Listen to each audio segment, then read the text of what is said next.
बच्चों, आज इस दूसरे वीडियो में राजस्थान की रजत बूंदें पाठ का आगे का अंश हम सभी पढ़ेंगे। इस विशिष्ट रेजाड़ी पानी को समेट सकने वाली कुई बनाना सचमुच एक विशिष्ट कला है। विशिष्ट कला का मतलब एक मरुस्थल में जल संचय की एक अनोखी प्रक्रिया के द्वारा कुई का निर्माण होता है। 4-5 हाथ के व्यास की कुई को 30 से 60-65 हाथ की गहराई तक उतारने वाले चिजारों कुशलता एवं सावधानी की पूरी ऊंचाई नापते हैं। लेखक के कहने का तात्पर्य यह है कि रेगिस्तान में रेत में खुदाई करना जो कुई निर्माण की प्रक्रिया में जो सिद्धहस्त कारीगर हैं उनकी कुशलता का यह प्रमाण है। क्योंकि बच्चों, जैसा कि आप जानते हो, रेत में कोई भी निर्माण कार्य या कुछ भी हम बनाते हैं रेत से, तो वह अस्थायी होता है और बहुत ही जल्दी वह टूट फूट सकता है। परंतु कुई निर्माण की कला में जो कारीगर होते हैं वो इतने सधे हुए कारीगर होते हैं कि वो 35-40 हाथ से लेकर के 60-65 हाथ तक की गहराई में रेत में खुदाई करते हैं और वहाँ रेत उसके अंदर नहीं गिरता है। यह उनकी कार्यकुशलता का ही परिचायक है। चेजो यानी चिनाई का श्रेष्ठतम काम कुई का प्राण है। जैसे जैसे कुई का निर्माण होता जाता है उसकी चिनाई का काम, चिनाई का तात्पर्य बच्चों, जो जैसे आप सभी मैदानी भागों में जो कुएं होते हैं, कुएं के किनारे की दीवारों पर जो ईंट या सीमेंट से एक दीवार नुमा संरचना बनी होती है, जिसके कारण किनारे की रेत, मिट्टी, गंदगी कुएं में, जो कुएं के स्वच्छ जल में मिल नहीं पाती है। इसीलिए इसी प्रकार राजस्थान में जो कुई बनती है वहाँ पर विभिन्न प्रकार की घास से रस्सी बना करके या फिर कई पेड़ों की डालों को काट काट करके उससे चिनाई का कार्य हम करते हैं। चेजो यानी चिनाई का श्रेष्ठतम काम कुई का प्राण है। जितनी उत्कृष्ट चिनाई होगी उतनी ही अच्छी कुई का निर्माण होगा। इसमें थोड़ी सी भी चूक चेजो के प्राण ले सकती है। चिनाई के समय में थोड़ी भी असावधानी अगर होती है तो रेत गिर करके या धंस करके नीचे काम कर रहे जो कारीगर है उसकी जान भी ले सकती है। इसलिए यह काम बहुत ही सावधानी पूर्वक किया जाता है। हर दिन थोड़ी थोड़ी खुदाई होती है, ढोल से मलबा निकाला जाता है और फिर आगे की खुदाई रोककर अब तक हो चुके काम की चिनाई की जाती है, ताकि मिट्टी भसके या धंसे नहीं। यानी थोड़े स्थान पर खुदाई करने के बाद उस मिट्टी को लकड़ी से या रस्सी से बांध दिया जाता है ताकि वह मिट्टी नीचे धंसके नहीं।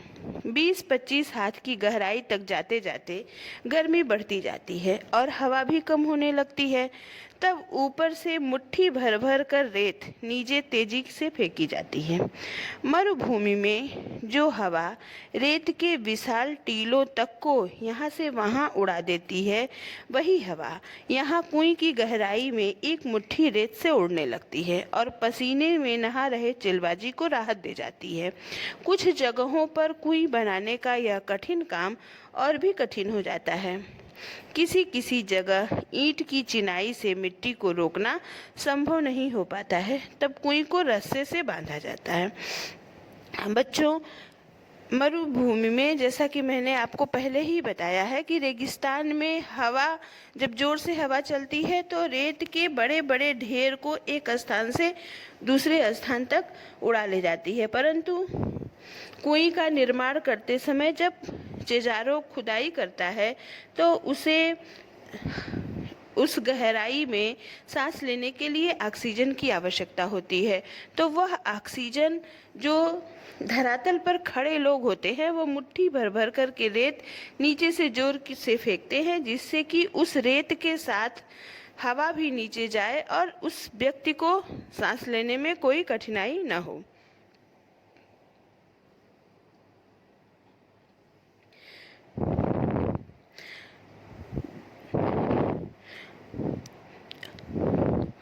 पहले दिन कुएं खोदने के साथ साथ खीप राजस्थान में एक विशेष प्रकार की घास होती है जिससे रस्सी बनाई जाती है। बच्चों, जैसे हम सब जिस क्षेत्र में रहते हैं वहाँ पर पटसन की रस्सी बनती है, वैसे ही राजस्थान में खीप नामक एक घास होती है जिससे रस्सी बना करके उस कुओं की चिनाई की जाती है।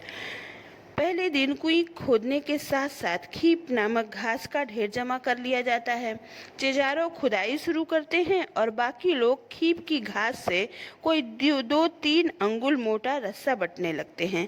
पहले दिन का काम पूरा होते होते कुएं कोई 10 हाथ गहरी हो जाती है।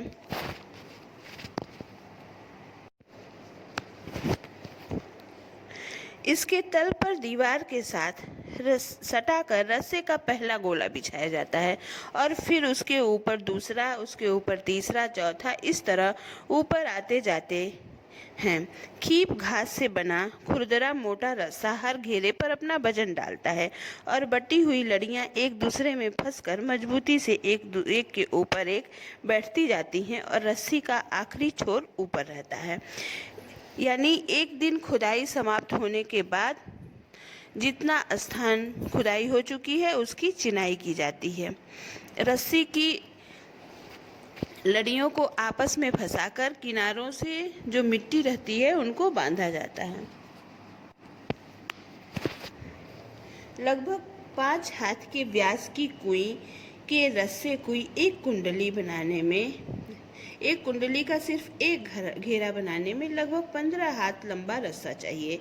1 हाथ की गहराई में रस्से के 8-10 लपेटे खत्म हो जाते हैं और इतने में ही रस्से की कुछ लंबाई 150 हाथ हो जाती है। अब यदि 30 हाथ गहरी कुएं की मिट्टी को थामने के लिए रस्सा बांधना है तो रस्से की लंबाई 4000 हाथ के आसपास बैठती है। नए लोगों को तो यह समझ में भी नहीं आएगा कि यहाँ कुएं खुद रही है या रस्सा बन रहा है। कहीं कहीं न तो ज़्यादा पत्थर मिलता है न ही खीप, लेकिन रिजाड़ी पानी है तो वहाँ भी कुइयाँ जरूर बनती हैं।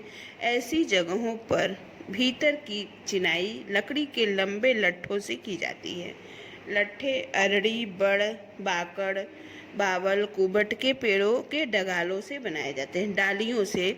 ऐसे पौधे बच्चों जो राजस्थान में पाए जाते हैं और जिनको लंबे समय तक पानी में डूबे रहने पर कुछ नुकसान न हो, ऐसी लकड़ी का उपयोग कुएं की मिट्टी की चिनाई के लिए वहाँ के लोग करते हैं।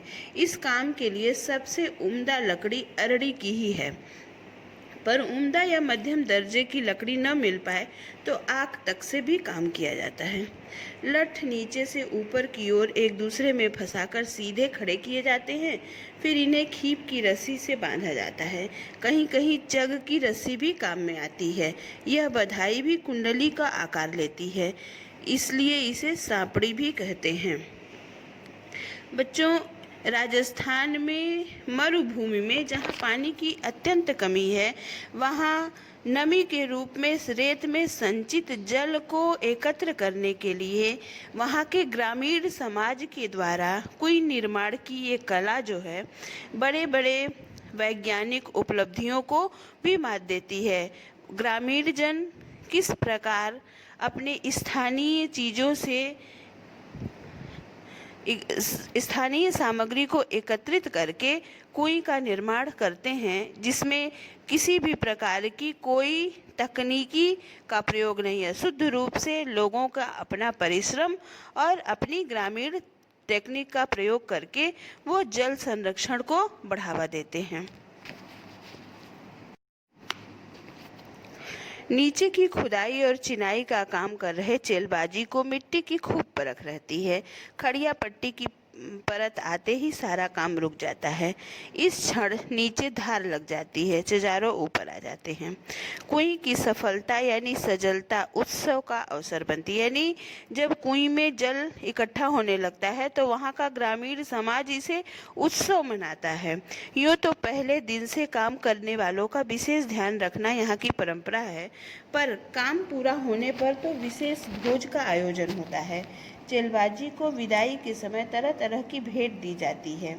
चिजारों के साथ गांव का यह संबंध उसी दिन समाप्त नहीं हो जाता।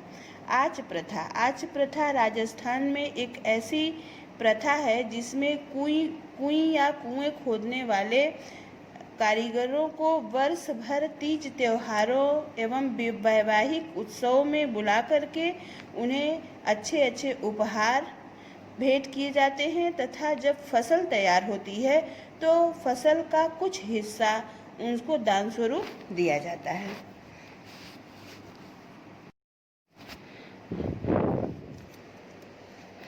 कई जगहों पर चिजारों के बदले सामान्य गृहस्थ भी इस विशिष्ट कला में कुशल बन जाते हैं। जैसलमेर के अनेक गांवों में पालीवाल ब्राह्मणों और मेघवालों के हाथों से 100-200 बरस पहले बनी पार या कुइयाँ आज भी बिना थके पानी जुटा रही हैं। कुएं का मुंह छोटा रखने के 3 बड़े कारण हैं। रेत में जमा नमी पानी की बूंद बहुत धीरे धीरे रिसती है। बच्चों, रेत में बहुत कम मात्रा में जल संचित रहता है, तो अगर कुएं का आकार व्यास बहुत चौड़ा हो जाएगा तो आवश्यकता अनुसार जल संग्रहित नहीं हो पाएगा या जो भी जल कुएं में एकत्रित होगा उसे निकालने में असुविधा होगी। इस कारण से कुएं का व्यास बहुत ही कम रखा जाता है। कुएं का मुंह छोटा रखने के 3 बड़े कारण हैं। रेत में जमा नमी से पानी की बूंद बहुत धीरे धीरे रिसती है। दिन भर में एक कुएं मुश्किल से इतना ही पानी जमा कर पाती है कि उससे 2-3 घड़े भर सकें।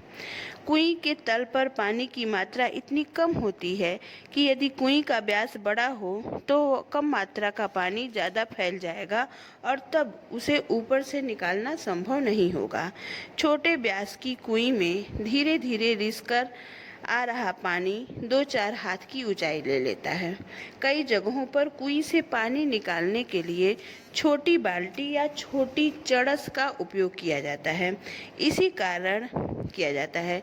धातु की बाल्टी पानी में आसानी से डूबती नहीं, पर मोटे कपड़े या चमड़े की चड़स के मुंह पर लोहे का वजनी कड़ा बंधा होता है।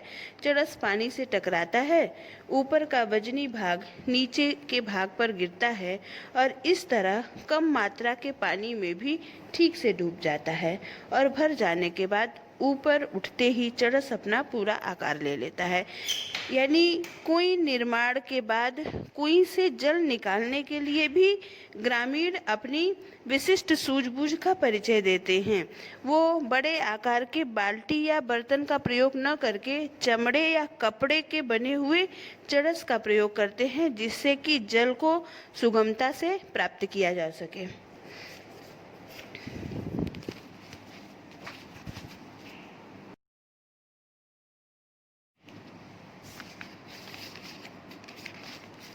पिछले दौर में कुछ गांवों के आसपास से सड़कें निकली हैं, ट्रक दौड़े हैं और ट्रकों की फटी ट्यूब से भी छोटी चरसी बनने लगी हैं। कुएं के व्यास का संबंध इन क्षेत्रों में पड़ने वाली तेज गर्मी से भी है। व्यास बड़ा हो तो कुएं के भीतर का पानी ज़्यादा फैल जाएगा और बड़ा व्यास पानी को भाप बनाकर उड़ाने से रोक नहीं पाएगा। कुएं निर्माण के लिए जो सिद्धहस्त ग्रामीण होते हैं वो कुएं का व्यास इस कारण भी कम रखते हैं जिससे कि पानी भाप बन करके उड़ न सके। कुएं को उसके पानी को साफ रखने के लिए उसे ढक कर रखना जरूरी है। छोटे मुंह को ढकना सरल होता है। हर एक कुएं पर लकड़ी के बने ढक्कन ढके मिलेंगे। कहीं कहीं खस की टट्टी की तरह घास फूस या छोटी छोटी टहनियों से बने ढक्कनों का उपयोग किया जाता है। जहां नई सड़कें निकली हैं और इस तरह नए और अपरिचित लोगों की आवक जावक आना जाना भी बढ़ गया है, वहां अमृत जैसे इस मीठे पानी की सुरक्षा भी करनी है। इन इलाकों में कई कुइयों के ढक्कनों पर छोटे छोटे ताले भी लगे हैं। ताले कुएं के ऊपर पानी खींचने के लिए लगी घिरनी पर चक्री पर भी लगाए जाते हैं। कुएं गहरी बने तो पानी खींचने की सुविधा के लिए उसके ऊपर घिरनी या चक्री भी लगाई जाती है। बच्चों, अगर आप गांव में कुएं देखे होंगे तो कुओं से पानी निकालने के लिए घिरनी जो मैदानी भागों में लगी रहती है, ठीक उसी प्रकार से राजस्थान के इन प्रदेशों में कुएं से पानी निकालने के लिए घिरनी या चक्री का प्रयोग किया जाता है। यह राजस्थानी उसे अपनी भाषा में गरेड़ी, चरखी या फरेड़ी कहते हैं। फरेड़ी लोहे की 2 भुजाओं पर भी लगती है, लेकिन प्रायः यह गुलेल के आकार के एक मजबूत तने को काटकर उसमें आर पार छेद बनाकर लगाई जाती है। इसे ओड़ाक कहते हैं। ओड़ाक और चरखी के बीच इतनी गहरी और सकरी कुएं से पानी निकालना बहुत कठिन काम बन सकता है। ओड़ाक और चरखी चरसी को यहाँ वहाँ बिना टकराए सीधे ऊपर तक लाती है और पानी बीच में छलक कर गिरता नहीं। वजन खींचने में भी इसे सुविधा रहती है। खड़िया पट्टी की एक बड़े भाग से गुजरती है, इसलिए उस पूरे हिस्से में एक के बाद एक कुएं बनती जाती है। ऐसे क्षेत्र में एक बड़े साफ सुथरे मैदान में 30 से 40 कुइयाँ भी मिल जाती हैं। हर घर की एक कुएं, परिवार बड़ा है तो एक से अधिक कुएं भी। निजी और सार्वजनिक संपत्ति का विभाजन करने वाली मोटी रेखा कुएं के मामले में भी विचित्र ढंग से मिट जाती है। हर एक की अपनी अपनी कुएं है, उसे बनाने और उससे पानी लेने का हक उसका अपना है। लेकिन कुएं जिस क्षेत्र में बनती है वह गांव समाज की सार्वजनिक जमीन है। उस जगह बरसने वाला पानी ही बाद में वर्ष भर नमी की तरह सुरक्षित रहेगा और इसी नमी से साल भर कुइयों में पानी भरेगा। नमी की मात्रा तो वहां हो चुकी वर्षा से तय हो जाता है। अब उस क्षेत्र में बनने वाली हर नई कुएं का अर्थ है पहले से तय नमी का बंटवारा। इसलिए निजी होते हुए भी सार्वजनिक क्षेत्र में बनी कुइयों पर ग्राम समाज का अंकुश लगा रहता है। बहुत जरूरत पड़ने पर ही समाज नई कुएं के लिए अपनी स्वीकृति देता है। कुइयों के निर्माण के लिए हर व्यक्ति को ग्राम समाज से स्वीकृति लेनी पड़ती है, क्योंकि वहाँ के लोगों की एक अपनी व्यवस्था है कि वर्ष भर में वर्षा के द्वारा जो जल प्राप्त होता है उसकी एक निश्चित मात्रा होती है और यदि आवश्यकता से अधिक कुइयाँ बन जाएंगी तो उस निश्चित मात्रा के जल का बंटवारा हो जाएगा और फलस्वरूप हो सकता है कि बहुत अधिक कुइयाँ बन जाने के कारण किसी को भी जल प्राप्त न हो। इसलिए इसे नियंत्रण में रखा जाता है और कुएं निर्माण से पहले ग्राम समाज की स्वीकृति लेना अनिवार्य होता है। हर दिन सोने का एक अंडा देने वाली मुर्गी की चित परिचित कहानी को जमीन पर उतारती है कुएं। उससे दिन भर में बस 2-3 घड़ा मीठा पानी निकाला जा सकता है। इसलिए प्रायः पूरा गांव गोधूली बेला पर सायंकाल के समय कुइयों पर आता है। तब मेला सा लग जाता है। सायंकाल गांव में कुइयों के किनारे एक मेला सा लग जाता है। गांव से सटे मैदान में 30-40 कुइयाँ एक साथ घूमती घिरनियों का स्वर गोचर से लौट रहे पशुओं की घंटियों और रंभाने की आवाज़ में समा जाता है। 2-3 घड़े भर पानी इकट्ठा होने के बाद डोल और रस्सियां समेट ली जाती हैं। कुएं के ढक्कन वापस बंद हो जाते हैं। रात भर और अगले दिन भर कुइयाँ आराम करेंगी। ग्रामीण समाज के अंकुश के साथ साथ वहाँ के लोगों का भी एक नियंत्रण होता है। एक दिन सायंकाल के समय ही कुइयों से पानी निकाला जाता है और 2 से 3 घड़ा पानी निकालने के बाद कुइयों पर पुनः ताले लगा दिए जाते हैं और दिन भर कुइयाँ आराम करती हैं। रेत के नीचे सब जगह खड़िया पट्टी नहीं है, इसलिए कुएं भी पूरे राजस्थान में नहीं मिलती है। चूरू, बीकानेर, जैसलमेर और बाड़मेर के कई क्षेत्रों में यह पट्टी चलती है और इसी कारण वहाँ गांव में कुइयाँ ही कुइयाँ हैं। जैसलमेर जिले के एक गांव घड़ेरों की ढाड़ी में तो 120 कुइयाँ थीं। लोग इस क्षेत्र को 6 बीसी के नाम से जानते थे। कहीं कहीं इन्हें पार भी कहते हैं। जैसलमेर और बाड़मेर के कई गांव पार के कारण ही आबाद हैं, यानी वहाँ जल की इतनी समस्या है कि अगर कुइयाँ न हो तो वहाँ जीवन ही असंभव है और इसलिए उन गांवों के नाम भी पार पर ही हैं, जैसे जानरे आलो पार, सिरगू आलो पार। जगह जगह खड़िया पट्टी के भी अलग अलग नाम हैं। कहीं पर चारोली है तो कहीं धाधड़ो, धड़धड़ो और कहीं पर बिट्टू रो बल्लियों के नाम से भी जानी जाती है यह पट्टी। तो कहीं पर यह केवल इसे खड़ी के नाम से भी जानते हैं और इसी खड़ी के बल पर खारे पानी के बीच मीठा पानी देती रहती है कुई। बच्चों, ये पूरा पाठ आपने राजस्थान की रजत बूंदे अनुपम मिश्र द्वारा लिखा गया एक निबंध था जिसे आपने पढ़ा। इस निबंध में जल संरक्षण की मरुभूमि के समाज द्वारा जल संरक्षण की जो अनूठी व्यवस्था की है उस व्यवस्था का बहुत ही वैज्ञानिक विश्लेषण आपने पढ़ा। बिना किसी तकनीकी के, बिना किसी मशीन या उपकरण की सहायता से सीधे साधे ग्रामीण जन अपनी तरीके से उस जल को, वर्षा का जल जो रेत में नमी के रूप में संचित है, उससे अपने जीवन को सुरक्षित करते हुए मृद जल को इकट्ठा करने के लिए किस प्रकार कुइयों का निर्माण करते हैं और उन कुइयों के निर्माण पर भी एक ग्राम समाज का एक अंकुश लगा रहता है।